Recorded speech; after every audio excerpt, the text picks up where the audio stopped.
Você é muito madura para sua idade. Essa é a frase preferida do predador médio. Vamos dar uma olhada junto com a Juvi Chagas, que tem um canal maravilhoso e eu gosto muito e quero trazer pra gente bater um papo, ter um diálogo gostoso. Meu nome é Juvi e esse é o podcast Monólogos, onde eu sento aqui por alguns minutos e falo sobre algum assunto, nunca na intenção de dar respostas, mas sim de abrir janelas de conversas e perguntas. E no episódio de hoje vamos falar sobre você é madura para sua idade.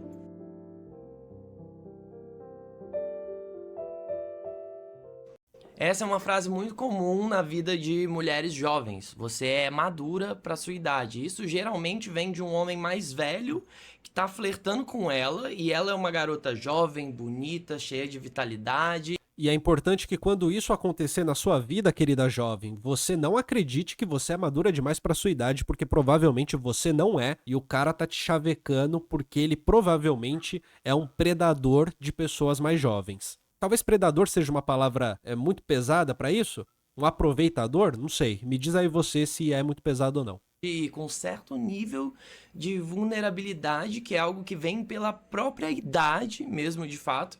E a gente sabe que por trás desse você é madura para sua idade, esconde na verdade a frase que é: você é mais fácil de impressionar, de enganar, eu vou te fazer acreditar que você tá no mesmo patamar que o meu.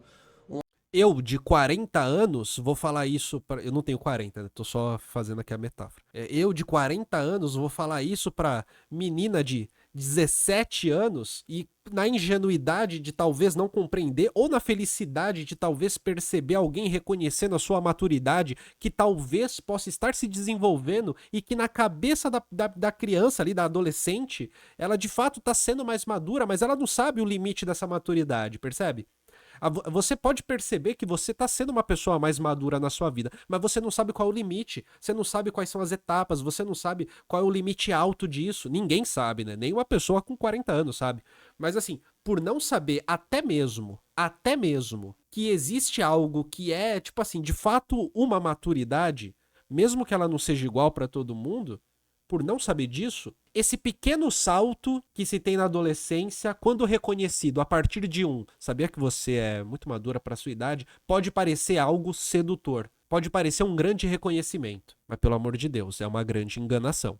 Um homem feito, um homem adulto, mas na verdade você não consegue ver a farsa do homem que eu sou. Então, quando a gente se depara com essa frase, a gente sabe que é uma frase que não diz o que ela está querendo dizer. Na verdade, ela diz o que se espera que se quer ouvir, ou seja, é uma estratégia de dominação e de poder.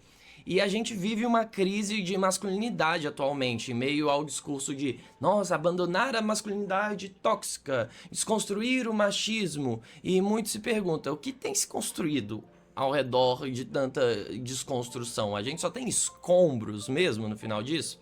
E eu falo muito sobre esse assunto no meu podcast sobre masculinidade, onde eu falo do livro da Bell Hooks. Então vale a pena conferir o outro monólogos desse assunto que é muito bom. E o Thiago diz, na minha adolescência o que existia era Orkut e MSN. A gente ainda conseguia só se relacionar com pessoas da nossa idade.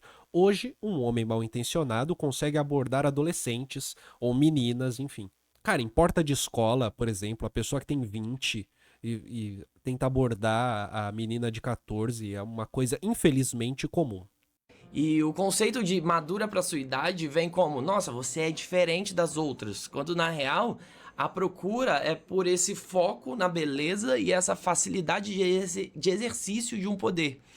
É o foco no pueril, né? O foco naquilo que é pueril. O foco naquilo que acabou de abrochar, o foco naquilo que talvez não consiga linguisticamente ter ferramentas para compreender as coisas e se defender. E, portanto, um foco numa possibilidade de controle sobre um corpo infantil.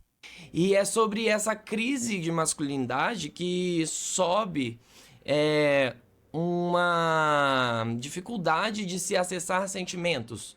E como isso afeta a autoestima masculina e a dificuldade de criação de laços, relacionamentos e o entendimento das próprias emoções e a falha nas próprias emoções e no próprio ato de se relacionar. E nesse mar da crise da masculinidade surgem os coaches de masculinidade que vêm com essas promessas milagrosas de: nossa, o problema é a pornografia, você vai abandonar a pornografia, você vai ser um macho alfa, você vai encontrar a mulher dos sonhos. E dentre tantos conceitos bostas, existe o conceito de mercado sexual, que não tem a ver com mercado. A gente já viu isso por aqui, né? Essa coisa do mercado sexual e do valor sexual de mercado, que seriam medidas para entender a atratividade ou o interesse sexual. Cara, é um senso comum absurdo que tenta se transformar em ciência. No sentido monetário da coisa, mas tem a ver com essa oferta, a demanda e o valor sexual que cada indivíduo tem. E isso é meio que uma relação entre a idade das pessoas e os valores atrativos que são comuns nas idades de acordo com o gênero, de acordo se você é um homem ou uma mulher. Se é uma mulher jovem, vai ser mais atraente. Um cara mais velho vai ser mais atraente. Porque o cara mais velho estaria no auge da sua masculinidade, da carreira, da profissão. E a mulher mais jovem estaria com o corpo mais esbelto. O que é uma coisa bizarra. E isso mostra como que a dinâmica de flerte entre as pessoas, relacionamentos e atração é exercida. E aí ele sempre mostra um gráfico onde mostra que as mulheres têm seu pico de beleza por volta dos 23 anos, depois é ladeira abaixo. Já os homens demoram a ficar mais bonitos e atraentes, então esse pico acontece por volta dos 36 anos. E se usa esse conceito para justificar: nossa, é natural então homens mais velhos ficarem com mulheres mais novas, né? Então é uma falácia absurda. Porque na real, o que isso naturaliza é, primeiro, o fato do homem ter vida pública e ter uma construção de uma vida que está na vida pública, que envolve trabalho, que envolve a profissão, que envolve a construção de interesses, de ser uma pessoa interessante, e naturaliza a mulher que tem só para si o corpo. isso vem desse discurso de você é madura para sua idade e sobre o prazer de ver alguém jovem se moldando para pertencer a um mundo futuro. E por trás dessa maturidade existe o trauma, por trás do charme existe a submissão, por trás da autoconfiança existe o medo de decepcionar.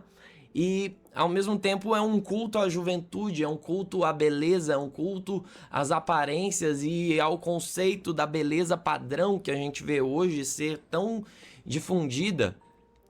E no final disso tudo, a gente percebe que realmente existe uma maturidade inerente às mulheres na nossa sociedade, porque existe a presença dos traumas desde cedo, do abuso, o corpo mudando na juventude, a relação punitiva que se cria com esse próprio corpo, essa noção de culpa, de submissão imputada, que vem muito de uma herança, de uma colonização cristã que a gente tem. Então existe a necessidade real de uma mulher amadurecer mais cedo por conta de uma noção de sobrevivência em um mundo hostil, um mundo que é cada vez mais etarista, que cada vez mais valoriza esse culto à juventude.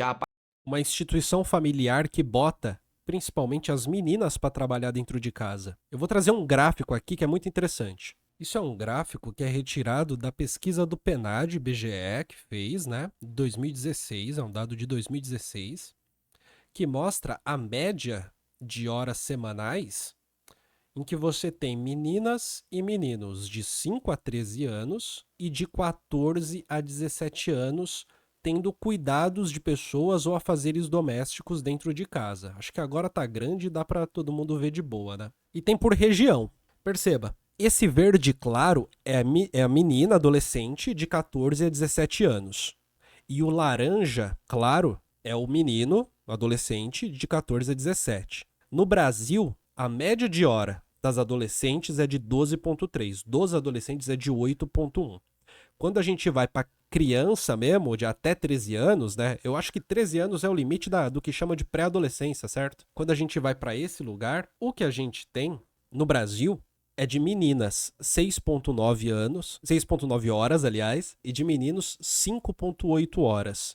Por região, a coisa segue mais ou menos esse padrão, sendo que na região onde você tem mais trabalho feminino é a região Nordeste, 8 horas de meninas de 5 a 13 anos, 8 horas mais ou menos. E de adolescentes também na região Nordeste, 13,5 horas. Então assim, não é que fica madura mais cedo, ponto. é que há uma maneira de se perceber a função dos filhos e das filhas que faz com que mais cedo não só seja obrigação da menina tomar conta de outras pessoas, ter afazeres domésticos, mas além disso, também lidar com o fato de que ela precisa se proteger muitas vezes de investidas masculinas de homens adultos. Vamos voltar pro vídeo. Aparência de juventude, onde é elogio você falar pra alguém, nossa, você não parece ter 30 anos, 40 anos, 50 anos. E qual que é a cara de 30 anos, 40 anos, 50 anos? Não existe beleza fora de um recorte de idade. A beleza existe apenas na aparência de juventude, a atração existe apenas na aparência de juventude. É uma luta contra o tempo que a gente vive e a ciência ainda não consegue deixar ninguém imortal e ninguém mais jovem. E essa luta contra o tempo, no fim das contas, é para atender fetiches problemáticos que não estão no campo de uma saúde emocional interrelacional dos seres humanos. Manic Pixie Dream Girl. Esse termo é um conceito que aparece em várias narrativas românticas, principalmente no cinema, e é pintada como a garota dos sonhos, a garota perfeita, que aparece na vida do homem que é o protagonista, para ensinar ele a viver de verdade, de fato, para ensinar sobre o amor para ele, sobre o afeto, para ele se sentir amado. E a citação de Brilho Eterno de Uma Mente Sem Lembranças não é à toa. De fato, essa é a dinâmica entre os dois personagens. A gente poderia botar com ressalvas 500 Dias com Ela, também. É um outro filme em que a figura da mulher que ensina o homem a amar, mesmo que de uma maneira caótica, mas ensina a viver a vida de um jeito mais orgânico, talvez, aparece na história. tudo é sobre ele, nunca é sobre a individualidade dessa personagem feminina. E nisso a gente tem vários... Tem aquele filme do Mel Gibson que ele lê o pensamento das mulheres, que funciona de um jeito parecido também. exemplos, tipo a Ramona Flowers em Scott Pilgrim, a Clementine em Um Brilho Eterno de Uma Mente Sem Lembranças, ou a Summer, de 500 Dias com Ela. Ai, caramba, eu não sabia que ele ia citar também o 500 Dias com Ela. Mas o Mel Gibson, ele não citou, então eu consegui acrescentar aqui. Inclusive, a gente vai falar sobre 500 Dias com Ela ainda nesse episódio. Então, se cria esse arquétipo da Manic Pixie Dream Girl, que é essa garota dos sonhos, e elas aparecem muito nesse estereótipo da garota diferente. Ela ouve músicas diferentes, ela tem cabelo colorido, ela tem uma aparência jovial, ela tem um humor afiado, ela tem um apreço pela vida, pela alegria, pela expressão dos sentimentos, afeto, emoções. Ela dança, ela canta, ela fala o que dá na cabeça dela. E nisso, do outro lado, a gente tem o protagonista, que geralmente é um homem triste, que tem dificuldade com as próprias emoções e que é um sad boy. Vive uma vida em preto e branco, o rei da coitadolândia. Ele é um homem infeliz, inseguro, ele é castrado emocionalmente e ele não se move. Gogol diz: a personagem feminina peculiar que não tem a sua individualidade explorada. Sim, a personagem feminina que supostamente tem um destaque pela sua individualidade, cuja individualidade não é explorada no filme, porque obviamente ela é somente uma coadjuvante. Movimenta nessa melhora individualmente. A vida dele é estagnada e ele tem esse culto à própria solidão. E ele cultiva essa própria ruína, mas em algum momento essa mulher aparece na vida dele. E num passe de mágica ele pensa, nossa, era isso que faltava na minha vida? Agora tudo se resolveu por conta da presença dela, ou seja, uma presença objetificante que reduz a isso um indivíduo. E isso acaba reduzindo as mulheres a catalisadoras emocionais na vida de um homem que está um tanto perdido, como se a ideia de valor feminino fosse medido pelo impacto que ela causa em... Esse sad boy é que o pessoal tá dizendo, o Bart Simpson vive ouvindo XXXTentacion. Eu diria o seguinte, esse sad boy, ele talvez, não tenho certeza, talvez seja o cara que ele tá no rolê, dele vai voltar do rolê. Ele volta do rolê e ele bota essa música. Depois do rolê. O rolê é um lugar, você saiu pra balada, saiu pra uma festa, você viu gente, supostamente, sendo extrovertido ou introvertido. Você ter tido a oportunidade de bater um papo, trocar uma ideia, sabe? Tirar um chaveco ali pra alguém e tal, conseguir ter um bate-papo legal, por mais que você chegue cansado ou energizado, seja lá como for, supostamente seria algo que, bom, legal, foi maneiro, né? Foi uma noite maneira, foi uma madrugada legal. O sad boy é aquele que quando ele volta pra casa, ele precisa botar no rádio dele essa música aqui, ó.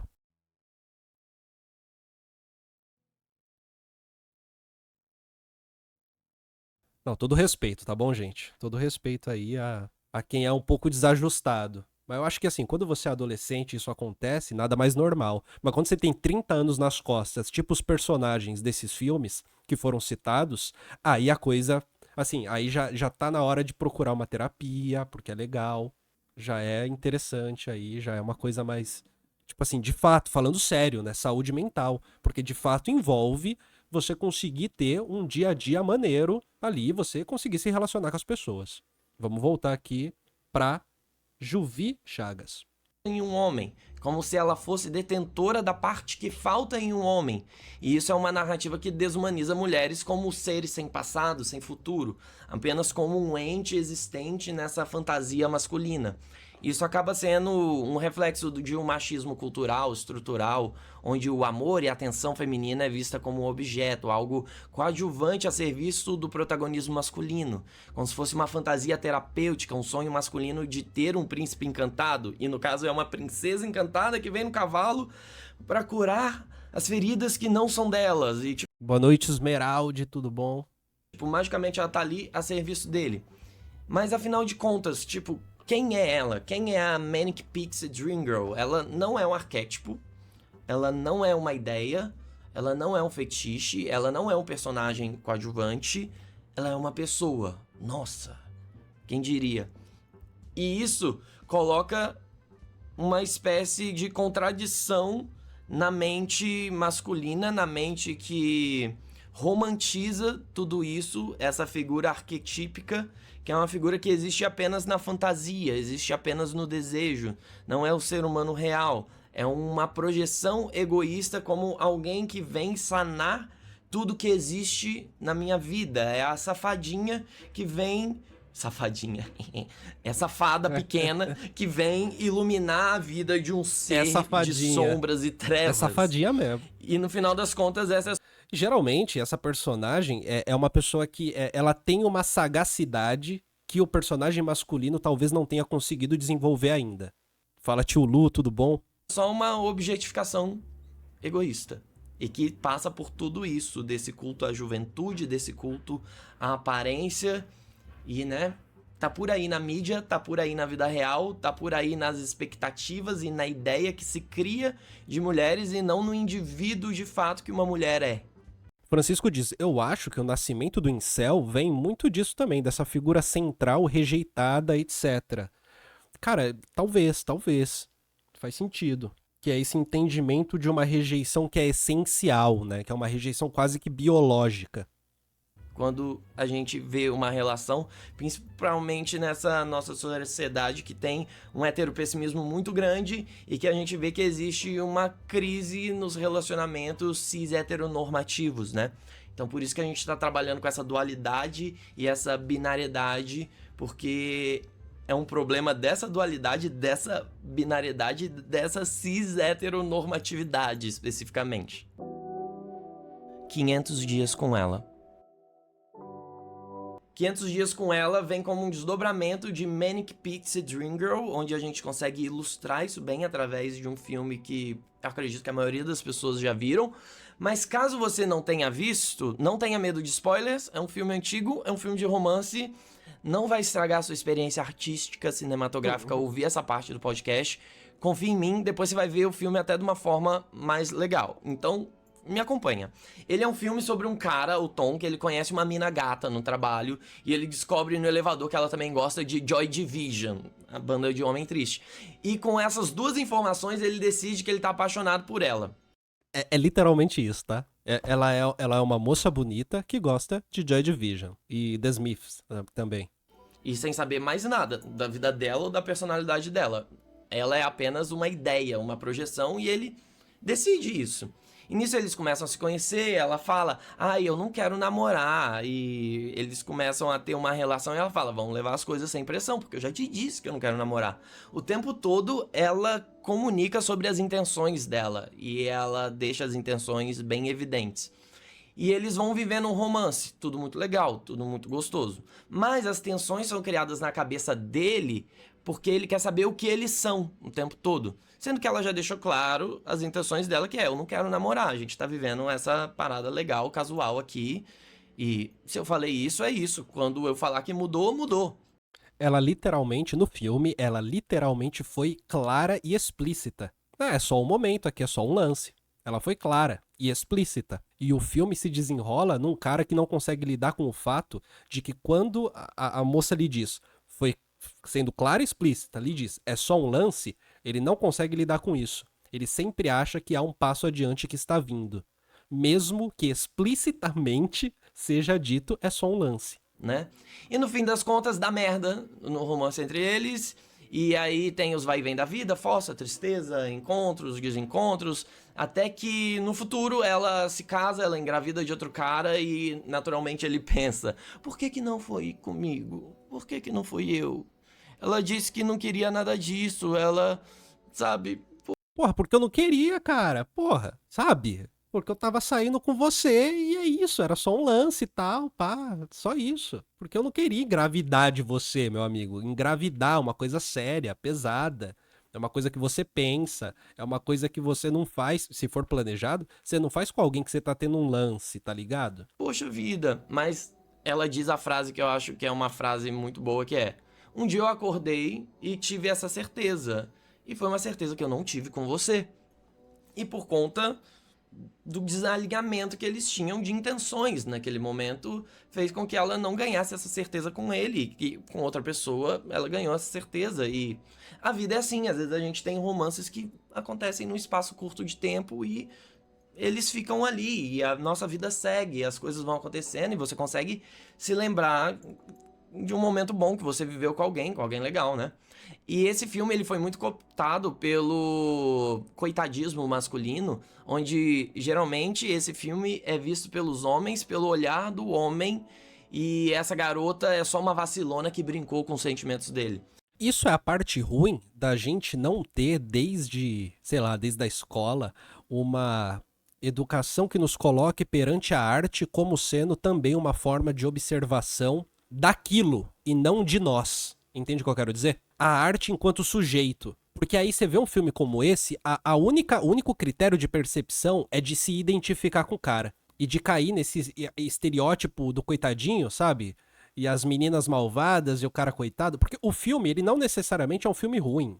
É bem feito, bem produzido, os atores são bons e tal. Mas quando você vai nessa perspectiva de se identificar com o personagem, aí ferrou. Porque o que você tem pra se identificar é um coitado. Um coitado formado na faculdade que tem um emprego estável em Nova York. Tipo assim, não tem nada a ver com o contexto brasileiro de maneira nenhuma pra maioria das pessoas. Mas como ele é um coitadinho, é sedutor se identificar com esse coitado pra um sad boy que escuta aquela música que eu mostrei agora há pouco. O Gogol diz, inclusive isso me lembra um vídeo que eu vi sobre uma gótica falando sobre homens interessados em namorar góticas pra consertar essas mulheres. Assim, sim, total, assim, total. Quando na verdade é uma ótica extremamente misógina, principalmente porque o filme já começa com uma dedicatória chamando uma mulher de vagabunda. Ou seja, o filme já tem esse recorte que é extremamente problemático. E uma das primeiras cenas do filme é uma garota adolescente precisando aconselhar um homem adulto com acesso de raiva. E essa garota adolescente aparece na vida do Tom como conselheira diversas vezes, né?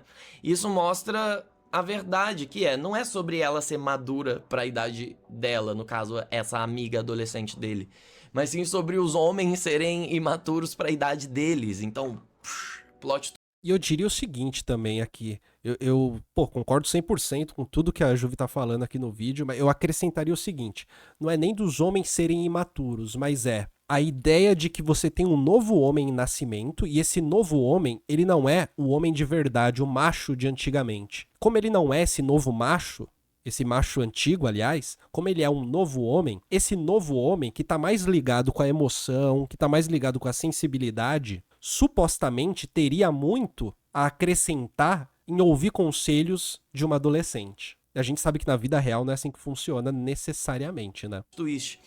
E nas conversas que ele tem com ela, mostra como ele... Como se fosse, né, uma fragrância de sensibilidade. Como se fosse ali aquele momento em que você vê nascendo este homem sensível, este homem ligado à delicadeza do mundo. Você percebe que aqui a gente tem dois tipos de figuras que ficam opostas e nenhuma delas é necessariamente muito distante, né, do padrão. Você tem primeiro uma figura rejeitável, porque a figura do homem de verdade de antigamente, ele ainda está presente nessa figura desse homem novo. Só que está presente como seu negativo, como a rejeição deste homem novo, na medida em que este homem novo representa uma figura patética. E ao mesmo tempo você tem a figura do homem novo que busca certa sensibilidade, só que num olhar bizarro, essa sensibilidade seria encontrada num bate-papo cabeça com uma adolescente. Ele se apaixonou pela ideia que ele criou dela,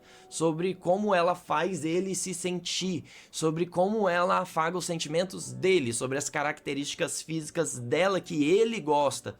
E nisso o filme tem a genial frase dessa conselheira que é: não é só porque uma garota gosta das mesmas coisas que você, que significa que ela é a sua alma gêmea. Porque isso é algo que coloca o outro, a mulher, a serviço de você quando... E porque também a gente, quando vai conhecer as pessoas e a gente gosta da companhia das pessoas, a gente gosta muitas vezes dos interesses que as pessoas têm sobre as coisas, né? Por exemplo, você tem amigos que gostam de coisas parecidas com as coisas que você gosta, normal. Mas tem um outro nível também de aproximação que não se dá exatamente pelo interesse específico. Não é porque você é São Paulino que a gente é amigo, mas a gente é amigo porque a sua visão sobre o que é futebol é parecida com a minha, mesmo que você seja corintiano. A gente é amigo não porque você tem uma opinião parecida comigo sobre relacionamentos amorosos, mas porque a sua visão sobre vida é parecida com a minha. Eu namoro você não exatamente porque nós gostamos dos mesmos filmes, mas porque a nossa visão de como é construir uma vida em conjunto é parecida. Ponto de referência, sendo que, tipo, um belo dia ela descobriu Joy Division e gostou de Joy Division, né? Que é o exemplo aqui. Bem-vinda, Carolina Queiroz, nova membra do canal. Bem-vinda, fica à vontade. Tem uma porrada de vídeo para membro. Na página inicial do canal tem todas as playlists para membros, para você dar uma olhada, sobre Michel Foucault, sobre Zygmunt Bauman, sobre ciências humanas, falando sobre racismo, capacitismo, mas abordando conceitos também, né? Não tem só tristeza, tem também felicidade. E na parte de playlists do canal, as playlists para membros estão tagueadas com membros. Fique super à vontade e seja super bem-vinda, tá? E ela gosta disso genuinamente. Isso não está a serviço de você, isso está para além de você. Isso é algo inerente ao indivíduo que está diante de você. Então existe esse julgamento que vem pela semelhança, tanto por gostar da mesma banda, quanto por não querer namorar, porque isso seria algo dito masculino, algo do ser em trevas que estava cultivando a própria solidão. Mas se uma mulher quer isso, não é uma mulher da hora, não é uma mulher para casar.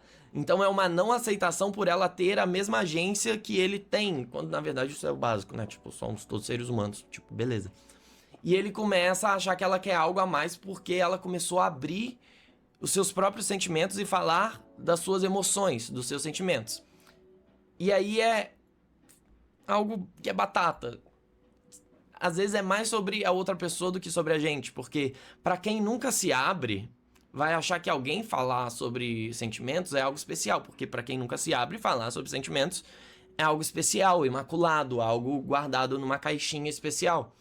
Sendo que é só uma condição humana comum falar sobre os seus sentimentos e as suas emoções com pessoas que você está tendo algum tipo de relação, seja de amizade, seja romântica, seja familiar. E muitas pessoas desenvolvem desde cedo a habilidade e o vocabulário para falar sobre sentimentos, emoções, mas é muito comum que homens não desenvolvam isso. É muito comum. Porque se você tá na roda de amigos e você fala, não, é que eu tô sentindo não sei o que e tal, você vai ser aloprado. Seja jovem, seja adulto, seja idoso, você vai ser aloprado. É muito mais difícil uma conversa rica com um vocabulário desenvolvido sobre essas questões mais íntimas, porque basicamente a definição do homem não envolve ter esse toque profundo dentro de si. Essa frase ficou péssima, mas vocês me entenderam. A gente conversa sobre os nossos sentimentos com pessoas que a gente gosta, independente de quem elas sejam. E no fim das contas, a Summer, ela se entrega pro desejo. E ao mesmo tempo que ela se entrega pro desejo, ela se comunica de maneira muito clara, deixando as intenções dela bem evidentes o tempo todo. E ela fala a verdade. E ele não fala a verdade. E ele tá procurando a cor que falta na vida dele, mimicando como se essa vida estivesse colorida já.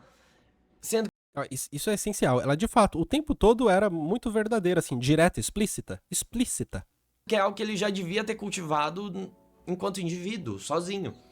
Uma pessoa, de repente, ela pode não ser explícita com você, mas a depender do tipo de relação e do tipo de assunto, é interessante tratar as coisas como sendo sempre verdade e explícito, e não como jogo. Porque se por acaso for jogo e alguém explicitamente deixar claro algo que gera um afastamento seu, se por acaso for jogo, você tá se afastando de alguém que joga, e isso não é interessante. Ou você tá se afastando de alguém que tá sendo verdadeiro e disse algo que gera um afastamento. E tá tudo bem. Então é só ganho só. Se levar a sério essas coisas.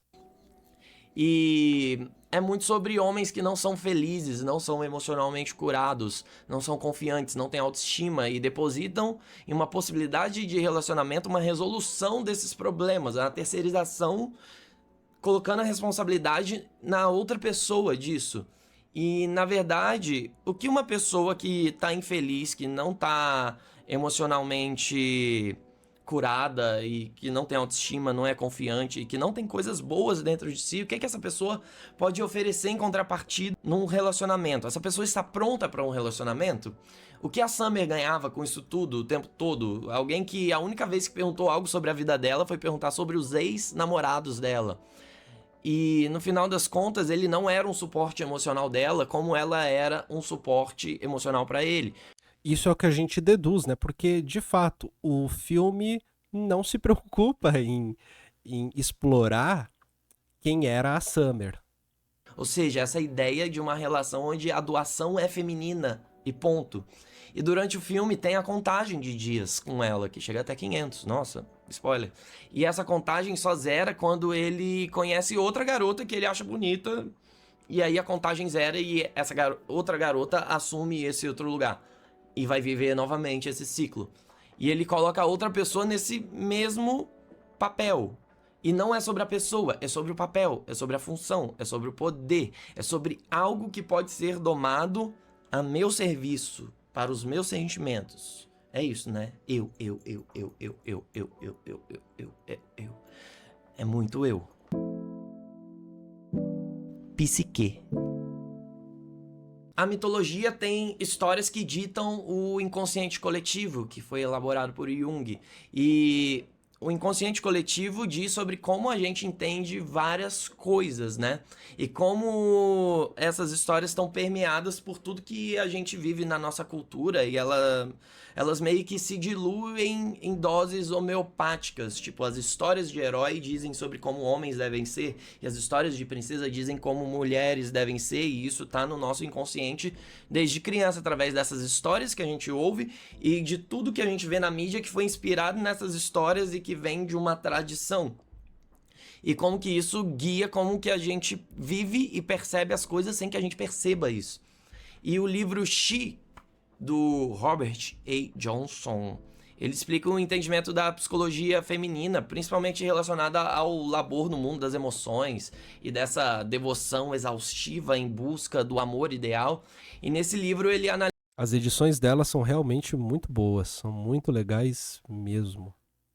o mito da... Até a musiquinha de fundo, sabe? Além dos capítulos do vídeo, né? A musiquinha de fundo, o cenário, como ele tá construído, a luz, é tudo muito bom, assim, é tudo muito bem feito. Um dia eu vou conseguir fazer algo parecido. Definitivamente esse cenário aqui vai ser uma referência para eu poder construir o meu. No momento eu só tenho uma luz branca do meu lado e um cômodo com armário, mas isso vai mudar em algum momento. A psique, né? Fazendo um paralelo com isso que vem da mitologia grega e que tem uma grande base no inconsciente coletivo nosso, ocidental, colonizado e tudo mais. E na mitologia grega existe a figura da Psique, que era uma jovem mortal e ela era tão bonita, mas tão bonita, que Afrodite falou: eu tô com inveja dela. Ela é muito bonita. Caraca, né? Aí Afrodite faz o quê? Manda o seu filho Eros fazer com que ela se apaixone por um monstro através de uma das suas flechinhas. Sabe? Cupido vem daí e tal, tudo mais. E durante o processo ele se espeta com a própria flecha, né? E ele se apaixona pela Psique. Mostrando como é que a paixão, né, pode pegar até a divindade do amor, né? Então ele leva ela para um palácio invisível e todas as noites a Psique recebia ele, mas ela não via ele. Era um amor meio que sem forma, um prazer sem rosto. Até que as irmãs de Psique perguntam assim, tipo, e se ele for feio? E se ele for um monstro, hein? Mas o acordo era para não se verem. Até que ela falou, tá bom, vou acender essa lâmpada aqui. E ela viu o Deus Eros, ele tava dormindo, aí uma gota de óleo caiu, ele acordou, aí tipo, pô, quebrou minha confiança, acabou a relação, né? Tipo, o mínimo deslize que era relacionado à intimidade já faz com que tudo se rompa. Daí Afrodite fala, ó, vou te impor umas tarefas árduas para você reconquistar o coração do meu filho, né? Tipo, mãe de menino. Aí, como que vou reconquistar o amor de Eros? Várias coisas que ela precisou fazer, tipo separar grãos, roubar lãs de carneiros furiosos. E a tarefa mais fodida que é, você vai descer até o Hades, até o submundo, né? Tipo, e você vai roubar a beleza da Perséfone, né? A rainha do submundo. Tarefa mole. Aí ela executa tudo, ela morre, ela renasce, ela atravessa o submundo. Tudo pelo amor. E com a ajuda de Deus ela consegue a ambrosia, garantindo que ela fosse eterna, que ela fosse imortal, que ela pertencesse ao mundo dos imortais. Ou seja, agora ela já não era mais uma mortal. E só a partir dessa transcendência ao mundo dos deuses, da igualdade, que faz com que o amor seja possível. E é uma cultura que exige essa imortalidade, esse labor do amor, a devoção completa ao amor pela parte feminina da história. É essa cultura da imortalidade que representa essa eterna juventude. Mas ao mesmo tempo é sobre a subversão da ordem das hierarquias para conseguir o amor. Então existe uma dubiedade nisso. Mas a parte mais importante para mim dessa história, dessa jornada, é que quando ela precisa descer ao inferno, ao Hades, ao submundo, é aconselhado que ela não fale com ninguém, que ela não ajude ninguém no caminho, para ela se manter firme naquilo. E isso é uma subversão do pensamento do cuidado feminino, que é a real, dita, cruel realidade e verdade. Se está descendo o inferno, passando pela penitência inerente ao ser feminino. Muito bem, e você percebeu que não teve nenhum corte seco? Ele não precisou editar até agora? E ainda precisa ajudar outras pessoas que não vão te ajudar na sua jornada.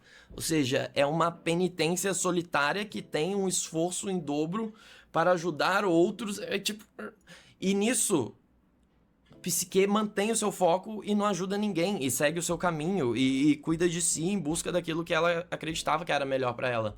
E no fim, o amor é sobre um desejo de mutualidade que não ocorre nas relações desiguais.